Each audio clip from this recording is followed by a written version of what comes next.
And hello, good people of the internet, it is I, Tommy Kelly, and this is Adventures in Woo Woo. And in this episode, I have been requested, or suggested at least, to talk a bit about what to do when your magic kind of slows down, or you get into a slump, or that it just no longer works in the way that it used to. And there's a number of reasons, and I've talked about this in various different places, on podcasts and on different videos and stuff. Probably not all in one place though. There's a number of reasons I think this happens. One is this kind of very well-known phenomenon that when you start something, you kind of get this beginner's luck thing. And of course, like, we have the beginner's luck kind of statement or description of it. And it's very prevalent in magic and in when people start getting into things. And they'll do a couple of sigils and they'll have great success. And they go, oh, here we go. This is it. And then, kind of stops or slows down, or, that doesn't have the same impact that they once had. And a lot of people then kind of get disillusioned with it and, go, well, it was all rubbish, and I obviously just kind of, just had convinced myself that it was true and it wasn't really true. So it's well reported, this kind of phenomenon at the beginning, and I kind of feel it's like you get this. Well, there's a few things I think happening. I think you kind of get a couple of freebies at the beginning where the universe goes, hey, here you go. Here's how it works.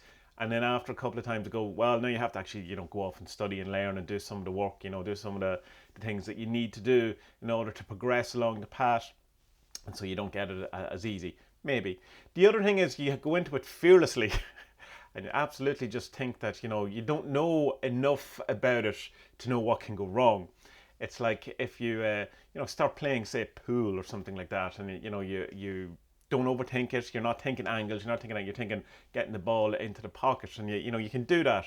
Whereas then the more you kind of work at it or practice or play, you start thinking more of, it's not just this shot, it's the next shot, and then you're thinking 3 shots ahead. So the whole thing becomes an awful lot more complicated, and therefore you kind of make it harder for yourself in there, because you're looking for a bigger thing. You're not just looking for this one shot.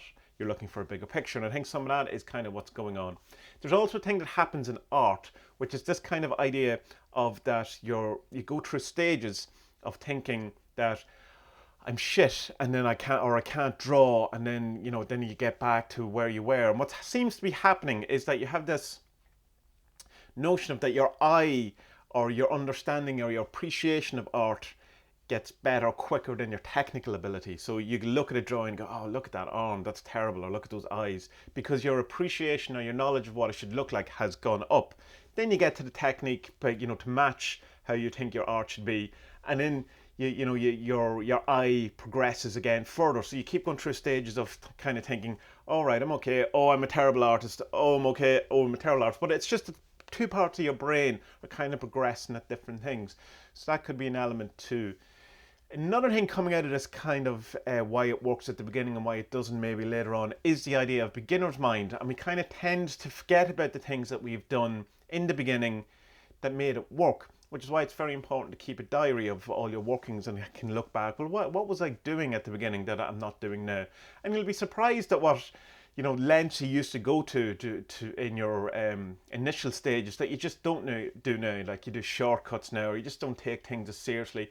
Or, like things like, well, I don't really need to fast if you're into fasting for magic, or I don't really need to do the meditation, or, I don't really need to stare at the sigil for 10 minutes. I can just fire it off and throw it, I can just draw it and throw it on the wall, and that should be fine.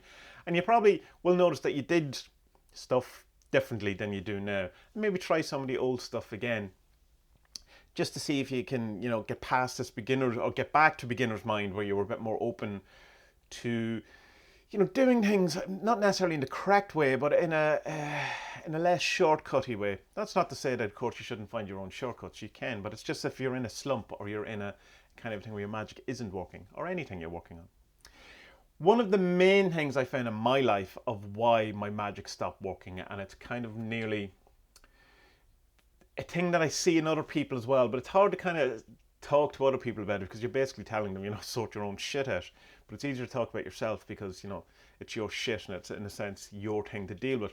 And it's about shadow work, or having limiting beliefs. Shadow work is just, for people who don't know, is looking at the dark side of things, not just all the good qualities about yourself. It's looking at the the hidden things from you, the things that you have to work on, the bad qualities, the negative qualities, your shitty assholicness and that kind of stuff. So it's working through these kind of things can lead to your magic kind of not working through these things can lead to your magic trying to get kind of, stagnating and stuff like that. And then when you do kind of get through to the next level of your shadow work stuff, it seems to open up a bit again.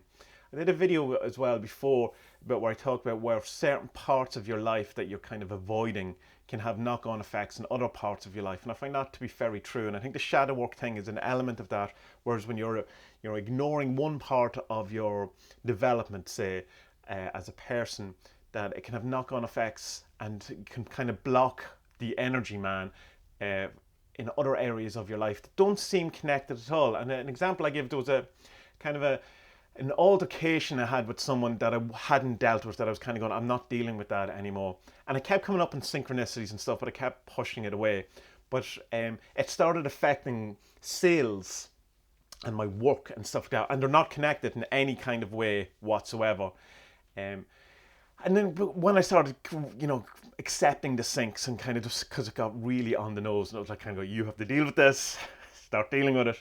And I did, and it immediately within half an hour, sales of the deck, or whatever, I think it was sales of the deck, and just started doing it again. And that has happened to me a number of occasions where I won't be dealing with one element of my life that will have a complete knock-on effect on other parts.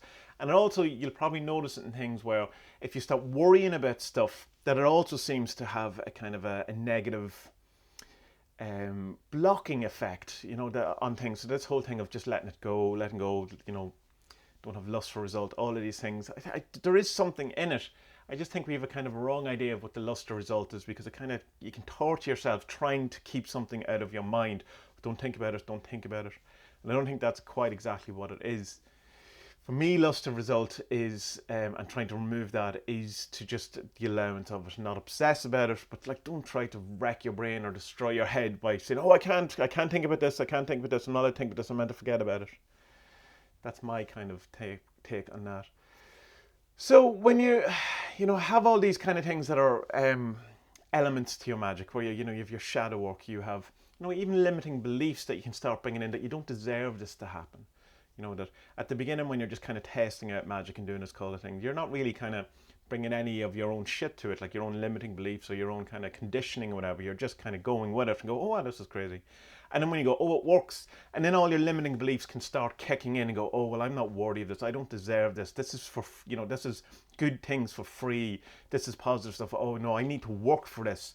You shouldn't get things for nothing. Or all of these different kind of limiting beliefs we have, or I'm not worthy, or shame, or any amount of things that we can have in our brains and in our psyches that can hold us back, that wouldn't be there at the beginning because we're just testing this kind of things out. We haven't started to overthink it or any of that. So yeah, there's just kind of a number of things that I think can be a factor in it. The other factor is, of course, is who knows, it could be, maybe it's the space weather, which is kind of a, astrology, or maybe it's the alignment of the planets, or maybe it's, you're on a ley line, or all of these other things you can look into yourself. But for me, it's usually, I find if something isn't working, then it's something in me rather than the thing, because definitely magic works for so many people. And I remember during periods of the time where it wasn't working for me, kind of realizing that, wow, I must be the problem. But don't get into blaming yourself and beating yourself up either. It's just a call to action to kind of work on some of this stuff. Have a look around. Where could your blocks be? Where could your limiting beliefs be? What is it about the type of magic that you're doing now that maybe isn't as, you're not putting not as much effort, that's not what I want to say, you're not putting, you're not doing it in the way you used to do at the beginning, where you wouldn't take shortcuts or you wouldn't do different things, you did it in different ways. What are you doing differently about your magic now? And then, just go through it. And sometimes the ultimate thing, or the thing that you should do, is just take a break from magic for a while, just stop it. I know I kind of did when I was going through the therapy stuff that I was doing, because I really wanted to be in a very rational type of place, not really have magical thinking, because that was what I needed to sort out, and that's what I needed to get the grips with. So in a sense, I just took a wee break from it. Like, I was always kind of informing the background of things as well. Like, I didn't completely become Richard Dawkins or anything like that. But sometimes you just are in a place where you don't need, or you shouldn't, you shouldn't worry too much about magic and stuff like that, and you maybe just need to be in a different place.